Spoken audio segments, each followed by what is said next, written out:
करोड़ लोगों को फ्री में राशन की सौगात दे रहा है और दूसरी तरफ भिखमंगा पाकिस्तान कटोरा लेकर के दुनिया के अंदर भीख मांगता हुआ दिखाई दे रहा है। ये परिवर्तन है। अच्छा नेतृत्व आता है, देश को बुलंदियों की ऊंचाई तक पहुंचाता है। गलत लोग चुने जाते हैं, पाकिस्तान जैसी दलिद्रता आ जाती है।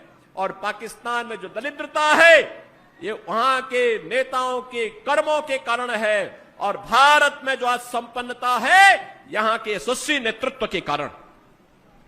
मैं बहनों और भाइयों आप सबसे यही कहने के लिए आया हूं,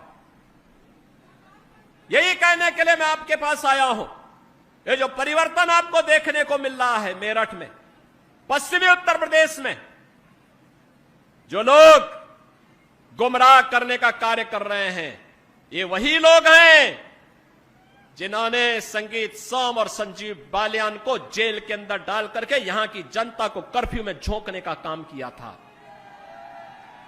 और मैं आज आपसे ये कहने के लिए आया हूं, ये चुनाव हमारा व्यक्तिगत रूप से किसी व्यक्ति के साथ मतभेद हो सकता है, लेकिन विचारधारा राष्ट्र धर्म हमारे लिए सर्वोपरि है और इसके साथ कोई समझौता नहीं हो सकता है।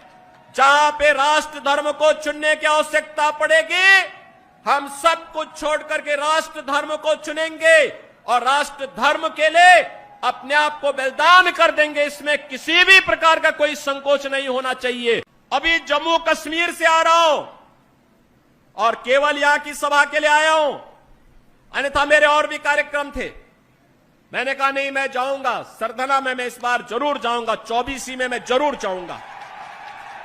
और बहनों भाइयों मैं इसीलिए आया हूं आपसे कहने के लिए, जो लोग गुमराह कर रहे हैं उनके गुमराह में आने की आवश्यकता नहीं।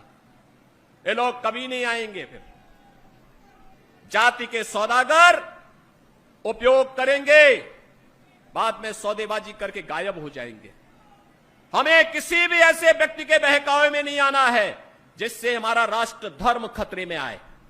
याद रखना, इस देश के राष्ट्र धर्म को हमेशा खतरा जब भी आया है इन्हीं लोगों के कारण आया है जिन्होंने जातीयता के आधार पर समाज के सामाजिक ताने बाने को छिन्न भिन्न किया है, हमेशा छिन्न भिन्न किया है। और बहनों और भाइयों मैं आपको इस बात के लिए आश्वस्त करता हूं कि कोई माए के लाल बाल बांका नहीं कर सकता है। सुरक्षा की इतनी पुख्ता व्यवस्था हमने की है यूपी के अंदर। आज आप देखते होंगे बड़े बड़े दुर्दांत माफिया और अपराधी किस कदर उनकी दुर्गति हो रही है। आप देख रहे होंगे जिनके नाम से ही लोग कर्फ्यू जैसा माहौल होता था, आज उनकी दुर्गति क्या है हर व्यक्ति देख रहा है। इन माफिया और अपराधियों की स्थिति क्या है आप रोज सोशल मीडिया के प्लेटफॉर्म को उठा करके देखते होंगे। एक दुर्दांत माफिया ऐसा भी था बहनों और भाइयों, जब समाजवादी पार्टी की सरकार के समय चलता था तो मुख्यमंत्री हो या मुख्य न्यायाधीश, इन सब के काफिले रुक जाते थे और माफिया का काफिला निकलता था। और जब हमने कार्रवाई की उस माफिया के खिलाफ और उसको रगड़ करके कोर्ट के सामने प्रस्तुत किया तो उसकी पैंट गीली हो गई थी, उसकी पैंट गीली हो गई थी।